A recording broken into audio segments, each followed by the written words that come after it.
नमस्कार। संतोष की रिपोर्ट में आप सबों का स्वागत है। और आज हम संतोष की रिपोर्ट में जिस रिपोर्ट की चर्चा करने जा रहे हैं उस रिपोर्ट के सहारे आप समझ सकते हैं कि नीतीश कुमार ने बिहार में कैसे महिलाओं का एक अलग कंस्टिट्यूएंसी बना लाया। अपने 20 वर्षों के शासनकाल में क्या क्या उन्होंने किया जिस वजह से आज महिला एक कंस्टिट्यूएंसी के रूप में काम कर रहा है।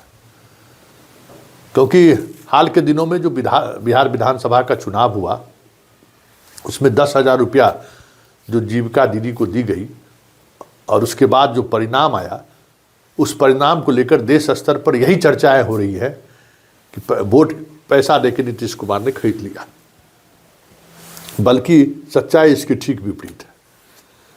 बिहार देश का पहला ऐसा राज्य होगा जहां के मुख्यमंत्री ने महिला वोटर को एक कंस्टिट्यूएंसी के रूप में डेवलप किया। स्कूल में पोशाक, साइकिल, छात्रवृत्ति देके लड़कियों को, जैसे जैसे वो बड़ी हुई, सैनिटरी पैड से लेके बहुत सारी महिलाओं की योजना, रिजर्वेशन, नौकरी में रिजर्वेशन, पंचायत में रिजर्वेशन, मतलब हर जगह पे उनको कहीं न कहीं किसी न किसी स्तर पर सरकार मदद करती रही है। और वो मदद एक कंस्टिट्यूएंसी के रूप में कैसे बदला, जरा उसकी एक हम वानगी आपको दिखाते हैं। जरा इस तस्वीर को गौर से देखिए। ये सैफ पहने हुए जो महिलाएं खड़ी हैं वो किसी गांव में बकरी चराती थी, किसी गांव में मुर्गी पालती थी, किसी गांव में बर्तन की मजती थी, किसी गांव में झाड़ू पोछा करती थी, किसी गांव में सफाई का काम करती थी। ये वही महिलाएं हैं। ज़रा गौर से देखिए। सैफ के ड्रेस में, होटल कर्मियों के ड्रेस में आपको शायद आपको लग रही होगी कि अरे ये तो 5 स्टार होटल की कर्मचारी जैसा ड्रेसअप है। जी नहीं, ये सारी की सारी गांव की वो महिलाएं हैं जो जीविका दीदी है, जिनको नीतीश कुमार ने 10-10 हज़ार रुपया दिया रोजगार करने के लिए। ये वही जीविका दीदी है। आज नीतीश कुमार ने पटना का पुलिस लाइन है, उस पुलिस लाइन का उद्घाटन किया है इन्होंने। और इस पुलिस लाइन में लगभग 700 सिपाही का नियमित भोजन 120 जीविका दीदी के जिम्मे है। इनको पूरी जिम्मेवारी दी गई है।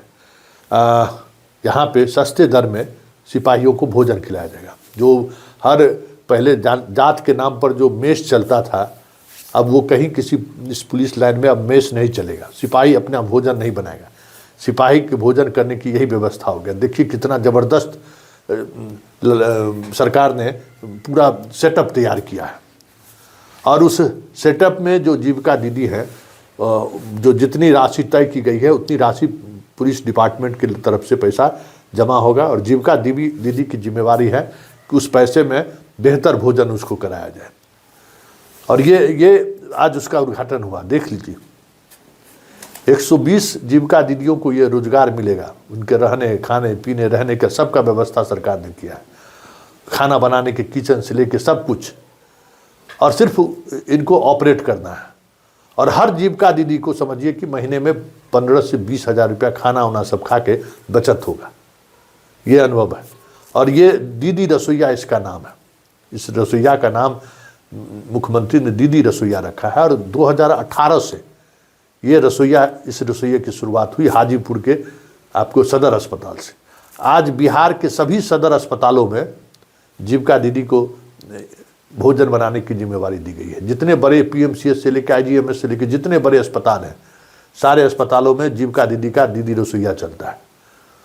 उसके अलावा राजगीर में जो जहाँ कल नीतीश कुमार गए थे दरोगा प्रशिक्षण केंद्र में, वहाँ की पूरी रसोई की जिम्मेवारी जीविका दीदी के हाथ में है, वो बनाती है। और मतलब कोई दिक्कत नहीं हो, सरकार का पूरा विभाग का संरक्षण रहता है जीविका दीदी के लोग, क्योंकि खुद मुख्यमंत्री इसको मॉनिटरिंग करते रहते हैं। इसलिए घूसखोरी नहीं चलता है। कोई पदाधिकारी इससे कमीशन नहीं ले सकता कि खाना बनाने के बदले में हमको पैसा दीजिए। जबकि ऑलरेडी सरकार के पदाधिकारी पुलिस लाइन में है तो वहाँ एसपी की जिम्मेवारी है कि इस पर खास नज़र रखें, इसको कोई दिक्कत नहीं हो। सब्जी लेने में, अनाज लेने में, पानी लेने में जो खर्च लगता है सारी व्यवस्थाएं इनको करनी है, उसमें इसको दिक्कत नहीं हो। अब आप समझ जाइए कि पूरे बिहार में इस तरीके की 3,000 महिलाएं हैं जो हर महीने 20 से 25 हज़ार रुपया कमाती है दीदी रसोईया में। और इस रसोईया घर को अब पूरे बिहार के हर पुलिस लाइन में करने की व्यवस्था हो रही है। हर पुलिस लाइन में कम से कम 700-800 पुलिसकर्मी रहता है। हर पुलिस लाइन में इसकी व्यवस्था होगी, हर अस्पताल में। और अब आने वाले समय में सरकार मध्याह्न भोजन पर भी विचार कर रही है। एक्चुअली मध्याह्न भोजन में सरकार को क्या जो बिचौलिया है उसको बड़ी आमदनी होता है, लूट का एक बड़ा जरिया है। तो वहाँ पहुँचे जीविका दीदी, वहाँ पहुँचे, इसके लिए थोड़ा कसमकस अभी भी चल रहा है विभाग के अंदर। लेकिन आने वाले समय में पूरा मध्याह्न भोजन भी जीविका दीदी के हवाले होगा। तो ये इस तरीके से महिलाओं को रोजगार उपलब्ध कराया है नीतीश कुमार ने। क्या आप समझ जाइए, कोई गांव की ऐसी महिलाएं जो बकरी चराती थी, मुर्गा पालती थी, भैंस चराती थी, उसको अगर इस तरीके से पटना के शहर में नौकरी मिल रहा है, रहने खाने पीने की व्यवस्था सब कुछ के बाद 20,000 25,000 महीना बचत हो जा रहा है।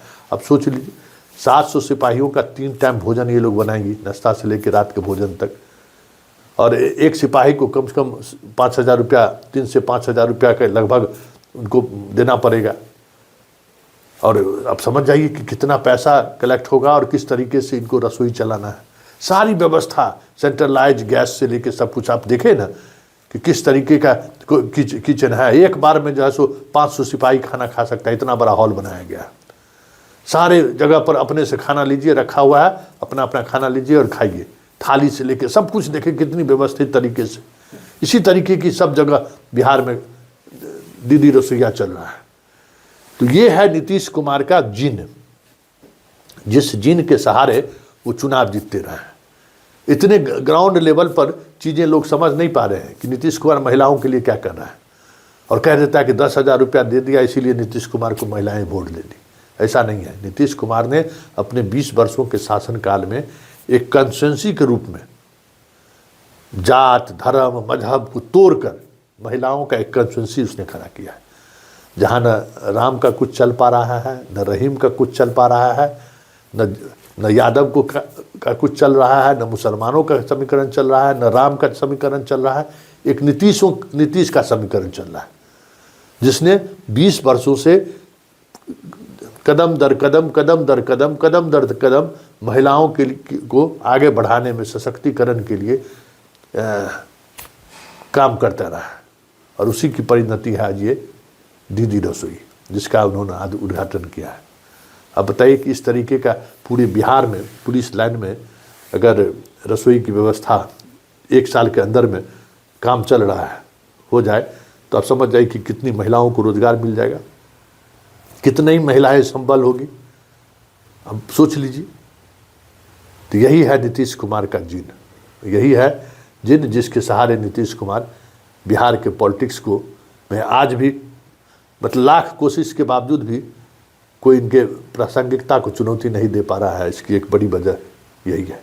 यही नीतीश कुमार का जो है सो एक जिन है, जिस जिन के सहारे नीतीश कुमार ने इस स्थिति में प्रदेश को पहुंचा दिया है कि राजनीतिक तौर पर नीतीश कुमार को हाशिए में धकेलने के लिए 2-3 पीढ़ी जन्म लेना पड़ेगा।